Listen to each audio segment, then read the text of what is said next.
and welcome to ILTV's Insider. I'm Aaron Porras, and today we have a very sensitive topic, but an important one to discuss. The fact that despite Israel's recent successes in fighting the coronavirus, divisions between the secular and religious public seem to have never been wider. And this as a direct result of the differences in handling the coronavirus pandemic until now. But joining us to discuss is foreign affairs correspondent with the Haredi-Secular website, Yanki Farber, and director of the Ultra-Orthodox in Israel program within the Israel Democracy Institute, Dr. Gilad Malach. Thank you both so much for being with us today. Hi. Hello. Hi. Now, first off, I guess I'll start with you, Mr. Farber. Would you agree with the statement that I just made, and that the divisions between the Haredi and secular public is seemingly widening? Yes, well, the situation is not very exciting. It's not very... we didn't choose it, but it happened. I mean, quite a few times in the year, in every year, all the time there is, opportunities when the secular and the non-secular have, very complicated discussions between each other. And with the corona, we've seen it so many times, and I hope it's going to go down. But it looks that, that there is a big wall between the secular people and the non-secular people. Dr. Malach? I can say that in general, the main point was that with regarding the point of view of secular people in Israel, the attitude towards the Ultra-Orthodox was very soft and light, especially I'm referring to enforcement. And another thing is that there were a lot of reports about not keeping the rules within the Ultra-Orthodox society. We are talking about the education systems that continued to operate, and of course, gathering in synagogues, prayers, weddings, and etc. So regarding the secular people, the Ultra-Orthodox society wasn't part of the war against the virus, but also from the other side, the Ultra-Orthodox society believed that the attitude of the police and also policymakers were very tough regarding to them. So both sides thought that it's not fair situation, and the tension became even higher than it used to be before the virus. So Dr. Malach, where do you think all of this tension started, though? Because a lot of the things that you just mentioned, happened during the coronavirus pandemic when it was already in full swing. But many could argue that those were symptomatic of the divisions already present in the public. Yes, of course. Basically, things are beginning from the fact that, according to the Ultra-Orthodox society, the authority regarding religious, especially religious issues, are the real authority needs to be the rabbis and the spiritual leaders, and not the government or the state of Israel. So even before the coronavirus, I mean, their attitude to the education system and religious system, according to them, is under the rabbis. But the corona just exposed it to everybody, the differences, attitude between the Ultra-Orthodox society and the majority of the people in Israel. Well, and it sounds like also, of course, the refusal to follow the health ministry and only to follow the religious leaders. It sounds like that also probably contributed to the division, of course, between the Haredi and the secular public. But Mr. Farber, I'd like to go back to you. Do you then also put blame, or maybe not blame, but responsibility on the heads of the rabbis? Well, let me remind you that on Pesach, last Passover, we almost a year. The first lockdown, as we say, I live in Bnei Brak, and we followed every single rule that the government said. If you remember, the streets of Bnei Brak were completely empty. I was in the house for a few weeks. The street were only full with police officers and soldiers. You can always go back to the beginning of the pandemic and you realize that the whole street, every single street in Bnei Brak was empty, closed. People did follow the rules. Now, after a month or two, people started not listening to the government. We can find many reasons. I'm not going to deny it. We did not listen to the government, but we can give many explanations. I don't think it's going to help now. But yes, we saw so many places where non-religious people were gathering and the government didn't do anything. We saw parties in police officers' house in Herzliya, big parties that the police didn't do anything, and people saw, there was videos of it. And again, the government didn't care. So when people see that it's only been strict against the Orthodox community, and the Orthodox community don't really believe in the government. So if you put them all together, then people say, yes, well, you know what? We listened to the beginning, it didn't help. Now we see that other people don't listen to the government, so we're also not going to listen to the government. Now, there's something to explain also, that inside the Orthodox community, there is many, many different opinions. Every rabbi has his opinion. So in the beginning, everything was kept. And slowly, everything, as we say, changed, and people stopped listening to the government. And it's very upsetting. I mean, the majority do listen. But at the end of the day, I tell you what, another thing, the rabbis, they saw that all the children and, the young generation are on the street for months. And they said to themselves, well, listen, if we're not going to put them back in school, in college, in yeshiva, in some place, they all going to go off the way, and they all going to get into trouble with the government. I saw on my street so many boys on the street for weeks doing nothing. And when a young boy is on the street, or a young girl, then the way he behaves becomes very bad. Not even to do with religious. Well, I was just going to say, this issue is not specific to the Haredi community. Yeah, well, the Haredi community has so many children. Listen, I live in a building where we have about 12 families. Each one of the families has minimum 10 children. I only have 4, so I'm like a small family. But every family has about 10 children. So if you have more than 100 kids in a building, at the end of the day, you cannot keep them closed in the house, especially when the house is like 3 or 4 bedroom maximum. Some even are smaller. So it's very hard to keep them. So in the first month or 2, we managed to keep them off the street, stay at home, listen to the rules. And then eventually, things don't stay as they started.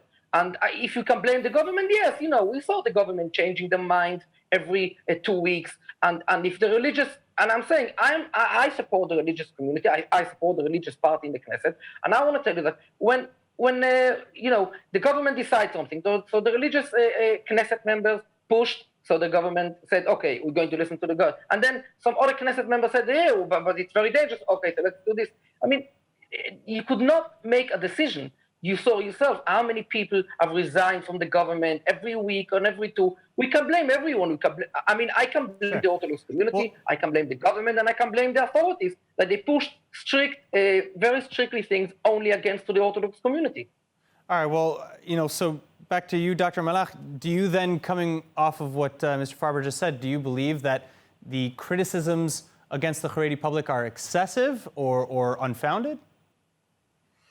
I think that basically there are some objective reasons why it was very hard to keep the rules within the Ultra-Orthodox society. As Jacob said, we are talking about very big, very large families, and also the access to the internet or new media is far less than other communities. So the opportunity to spend time at home and not study in even the option to study remote studies or using the Zoom is not an option in the Ultra-Orthodox education system. So objectively, and the large families are reasons why it was so hard. On the other side, when you portray a policy, it's very hard to start to define between communities and say this community will have its own system or rules, and other communities will have different rules. And even when the government or the enforcement authorities began to define between communities, the reaction of the majority was very harsh about that, because it's very hard to understand why some schools are open and why continue to be shut down. So on one hand, I'm really supporting the fact that the health ministry understood that the Ultra-Orthodox society needs to have, and also the Arab community need to have spatial treatment, and they need to communicate with the heads of the community in order to understand the spatial needs and to understand the spatial way of life in order to treat it well regarding the virus. But on the other side, as something that the authorities need to understand is that in Israel, every community looks on the other community and check it out, whether it's equal or not. And when the police decided to step back and not to enforce, especially things that regarding the education system and close and synagogues and weddings, the reaction of the overall community, the other community, was very bad to that, and the effect on the whole people of Israel was very bad, and the result was higher tension between the communities. All right. Well, so I'd like to ask actually, a question that harkens back to some of the things that both of you have said. How much connection or disconnection is there between Haredi leadership in the rabbinate and religious authorities and the Knesset, religious Knesset parties, and the Haredi public? Is there a very close similarity between their ideologies, or is there any sort of disconnect where the leadership may be saying one thing while the majority of the public is thinking another?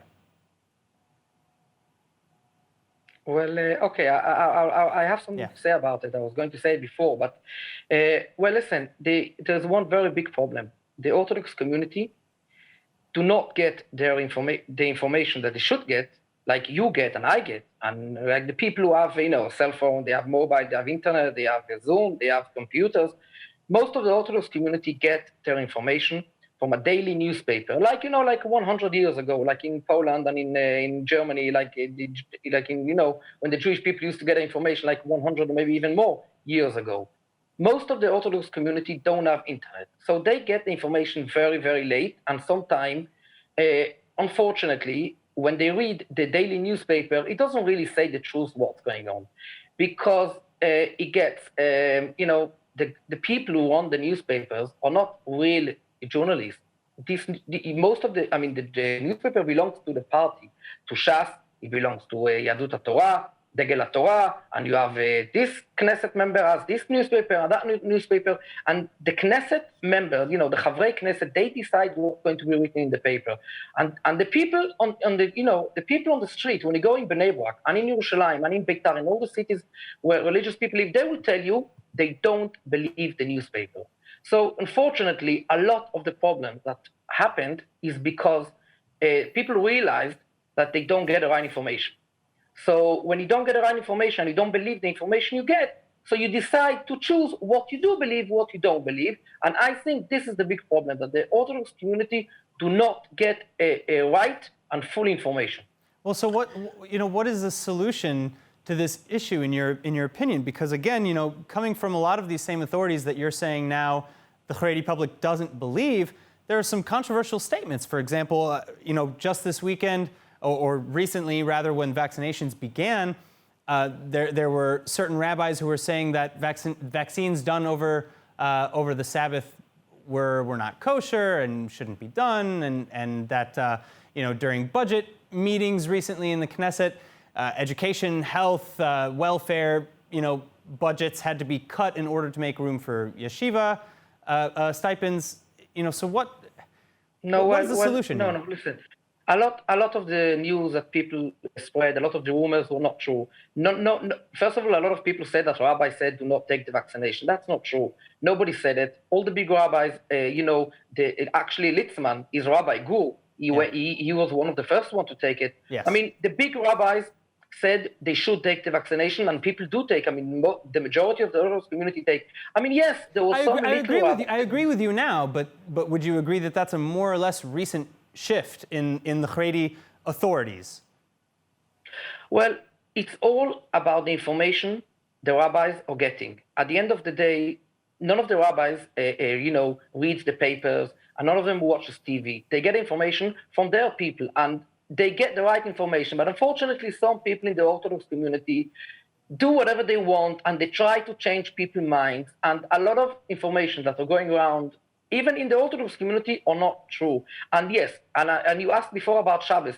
The rabbi said not to take the vaccination on Shabbat because it's not necessary to take it on Shabbat. If you're not in a danger, you don't have to take the vaccination. They didn't say that nobody should take it, but if the elderly man is danger in his life, he should take it. I would agree with you there, but the quote that I read said that the fact that the vaccine program operated on Shabbat went against Jewish law. But so let me just to make some things clear. I mean, regarding the vaccinations, the rabbis, of course, take into their considerations the fact that it really will help the community to get out from the virus. So of course, they support it. And of course, according to their calculations or their considerations, they are saying it's not kosher, as you say, to take it on Shabbat, but regarding the week, you can take it. The main problem is when there is a feeling of a contradiction between the consideration that supports the community, like continuous of studying or praying, and contradiction between that and the interests of the state. And in these cases, this is the tension, not in the case of the vaccination that there is a full explanation. I mean, everybody understand we need to do it. But the question is, what do we do in a case of a contradiction? And until now, in a case, and also at the first wave of the virus, as Jacob said, regarding around Passover, everybody, most of the rabbis understood we are in a dangerous situation, so they shut down everything. The question is, what do we do when the states say to shut down and the rabbis think that the interest of the community and not the state, because in their considerations, the interest of the community is above the interest of the state, and this is the question. And in these cases, on one hand, I think that the state really needs to understand the considerations of the community, but in the cases that the state thinks that it is very important to keep the rules, like cases of education system and prayers, in some situation, the enforcement must be much more tougher than it used to be at the last few months. All right, well, so I'll repeat my question, which kind of comes right off of what you're saying, Dr. Malach. What is the solution, or what are the solutions to bridging the gaps between the divided public? Because ultimately, I don't know how I've come off, but that is what I'm for. I would like unity amongst the entire Israeli public. How do we get there? I can say the main 3 points are connected to participation of Ultra-Orthodox leaders in portraying the policy. I mean, they need to be part of it. We need to understand their needs and to pay attention on that. On the other side, not to have spatial policy, but to make it also a policy that understands the needs of the community. There is a difference between that. This is one thing. The second thing is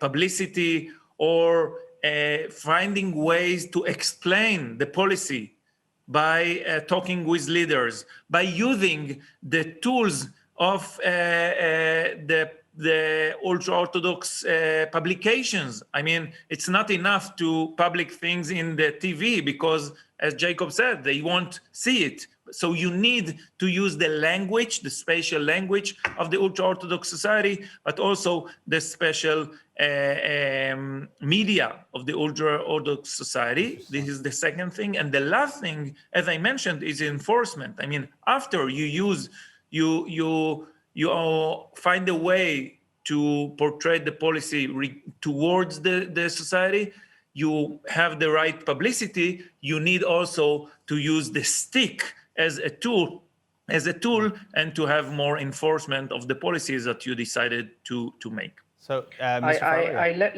let me add one thing to it. He's quite right, Dr. Malach. I just want to add that there is no trust between the rabbis and the government, and this is the biggest problem. If the government would, go to the rabbi's house, there's not many. There's just like 3-4 main rabbis. Who basically people listen to them. Everyone listens to them. If they would go to his house, to the rabbi's house, and explain him the situation, explain him what's going on, explain him how many people die, how many people are going to die. I believe the rabbis will listen, but the problem is the government usually is very, very. They're just like talking to themselves, and they don't even talking to the right people. I think that first we need to build trust between the government and the Orthodox community, means the rabbis. If there will be trust between them, things will be much better. Interesting. All right. So is communication, direct communication between government officials and the rabbis enough? Is there maybe more that the government or community leaders can do to bridge these gaps and make these connections independent of rabbis and government? Well, if there will be trust between both sides, every side will step forward to try to help to solve the problem out. This is what I believe. All right. Well, I think that is unfortunately all the time that we have for today. Thank you, Yanki Farber and Dr. Gilad Malach, for joining us. And tune in next time on Insider for more in-depth analysis on everything Israel. Also, if there's a topic that you want us to cover next, please let us know about it in the comment sections online. And finally, remember that for more news from Israel, follow ILTV on Facebook, like us on Instagram, and subscribe to our YouTube channel and ILTV.tv newsletter. I'm Aaron Porras. Thank you so much for watching.